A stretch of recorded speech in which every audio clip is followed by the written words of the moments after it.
Honnêtement, j'aurais jamais pensé célébrer le dimanche des Rameaux de cette façon, puis j'imagine que vous, chez vous, vous dites la même chose en ce moment. C'est étonnant tout ce qu'on traverse comme humanité. Et ça nous amène beaucoup de questions. Ça nous amène évidemment à refaire nos liens avec nos plus proches. Ça nous invite à réapprendre à avoir du temps, à s'arrêter, à ralentir. Est-ce que ce n'est pas justement un bon moment pour méditer ensemble sur la passion de Jésus? Et qu'est-ce qu'elle peut nous apporter à nous en ces moments difficiles? Moi, je vous proposerai 3 choses ce matin, très, très simplement. Le récit de la passion de Jésus peut nous apporter du réconfort, de la consolation.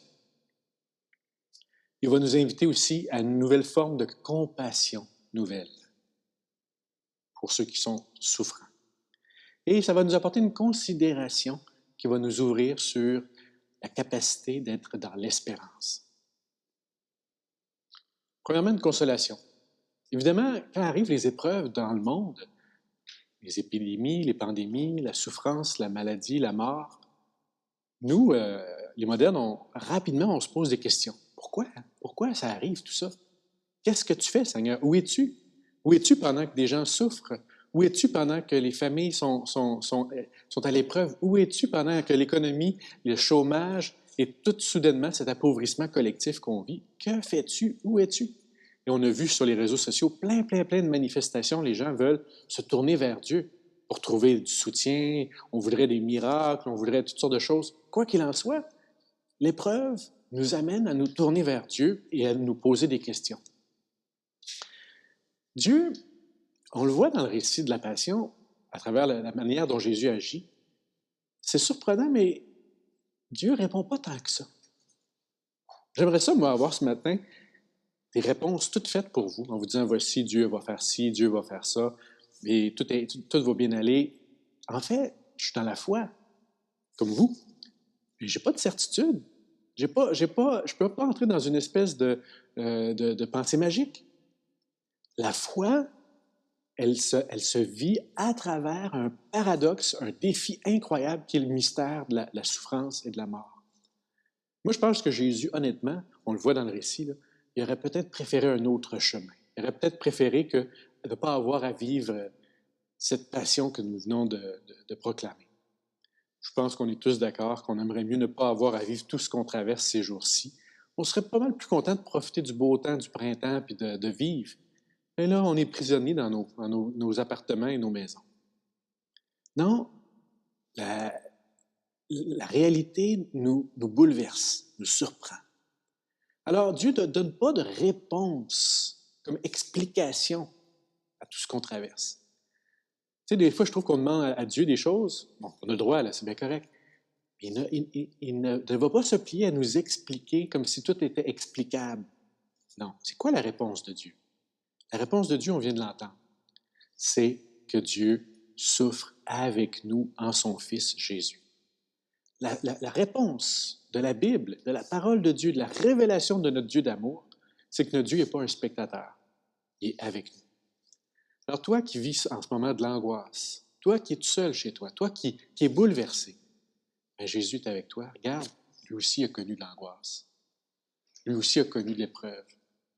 Lui aussi a été complètement bouleversé. Toi qui souffres dans ton corps, Jésus aussi a souffert dans son corps. La réponse de la Semaine sainte, c'est que Dieu est avec nous. C'est comme si ça nous aidait à mettre de côté notre tourniquet de notre tête qui tourne dans tous les sens, puis juste se poser. C'est peut-être de ça qu'on a besoin. Donc, méditer la passion, là, vous savez, les gens, ça fait des siècles qu'ils font ça, devant un crucifix, devant des images, tout ça, parce que ça les aide à voir qu'on n'est pas seul dans l'épreuve. Peut-être que c'est à notre tour de vivre la même méditation ces jours-ci.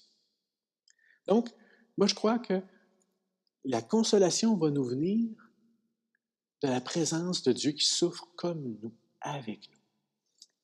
Deuxième chose, là aussi, c'est un fruit traditionnel de la méditation autour de la passion, c'est la compassion.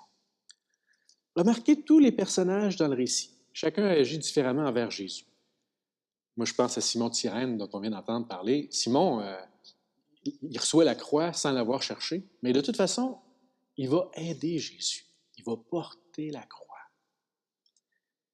Jésus nous montre qu'une personne souffrante, exclue, bafouée, torturée, garde toute sa dignité. Et les chrétiens, on a gardé ça depuis des siècles comme conviction profonde. Tout être humain a une dignité extraordinaire. Prendre soin des malades, là, prendre soin de ceux qui souffrent, prendre soin de ceux qui sont seuls, un petit coup de téléphone, un petit vidéo, un FaceTime, toutes sortes de mécanismes tout simples pour nous redire qu'on a tous et toutes une grande importance. Tu as de l'importance. Et Jésus devient source de compassion en nous. La manière dont Jésus aime à travers sa souffrance, la manière dont les gens sont appelés à aimer Jésus dans sa souffrance, vont susciter en nous des sources inattendues de compassion. Et c'est de ça dont notre monde a besoin. Il n'y a pas de doute, à l'heure actuelle, ce que le monde a le plus besoin, là, je dirais, c'est une épidémie de compassion et de tendresse. On a besoin de ça. Et c'est ce qu'on va demander à Dieu dans ce mystère de cette semaine sainte. Que nous puissions briser notre cœur de pierre, retrouver notre cœur de chair. Qu'on puisse vraiment, à travers tout ce qu'on traverse ensemble, trouver en nous des sources inattendues d'amour. On va demander cette grâce-là à Dieu. Et on va peut-être découvrir qu'on a un cœur qui est fait pour aimer plus grand qu'on n'avait jamais imaginé. Troisième élément, et je trouve ça très important de le manifester aussi, c'est que la méditation de la Passion termine toujours sur une porte ouverte. On n'est pas rendu encore à Pâques. Et Pâques s'en vient. Et ça, c'est la bonne nouvelle.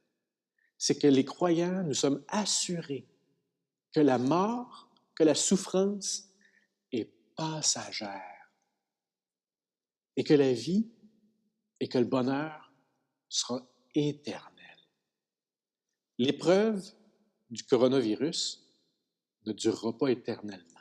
Ça va terminer. En tout cas, moi, je vous le dis. Et je trouve que c'est une bonne nouvelle qu'on a besoin d'entendre. Okay? On est fait pour le bonheur, pour le bien-être, pour la santé, pour la vie. Être croyant, là, c'est pas être dans des lunettes roses et dans des nuages. Là. C'est d'être groundé dans la réalité avec toutes les épreuves qu'on vit. Mais en sachant qu'il y a toujours une porte ouverte. Je suis sûr que les apôtres, puis tous les gens, on le voit bien là, pendant la Passion, ils étaient découragés. Là. Ils ne pensaient pas à la résurrection en se disant « De toute façon, c'est pas grave, ça va finir. » C'est pas ça que je dis. Mais ce que je dis, c'est qu'après coup, les apôtres ont découvert une vie qui a surgi le matin de Pâques. Alors, ce qu'on a besoin, nous aussi, aujourd'hui, là, c'est cette foi profonde qui veut nous faire dire « Tiens, tenons bon, lâchons pas, la force de la vie est plus grande que la mort. Dieu est plus fort que toutes les épreuves, que toutes les difficultés qu'on traverse. » Alors, la méditation de la Passion va nous aider à retrouver une paix, plutôt que d'être dans l'angoisse et les raisonnements sans fin. Demandons cette paix-là dans notre tête. Là. Elle va nous aider à retrouver un amour, une compassion, que Dieu vienne travailler dans nos cœurs. Que Dieu ensuite nous donne, à travers la méditation de la Passion, une espérance qui va nous aider à rester bien groundés dans la persévérance, dans la patience, parce que, disons-le, je pense qu'on a bien besoin de patience. Seigneur, viens à travers ce récit, à travers cette célébration, renouveler en nous notre foi, notre espérance, notre charité. Et on est dans ce fantastique sanctuaire dédié à Marie. Et je trouve que c'est une grâce extraordinaire qui nous est donnée. Et toi, Marie, Notre-Dame du Cap, intercède pour tes enfants. Intercède pour tous ceux qui souffrent, ceux qui sont angoissés, ceux qui sont seuls, et donne à notre peuple la grâce d'une vie nouvelle, d'une foi nouvelle, d'un amour nouveau. Oui, Notre-Dame du Cap, prie pour nous. Amen.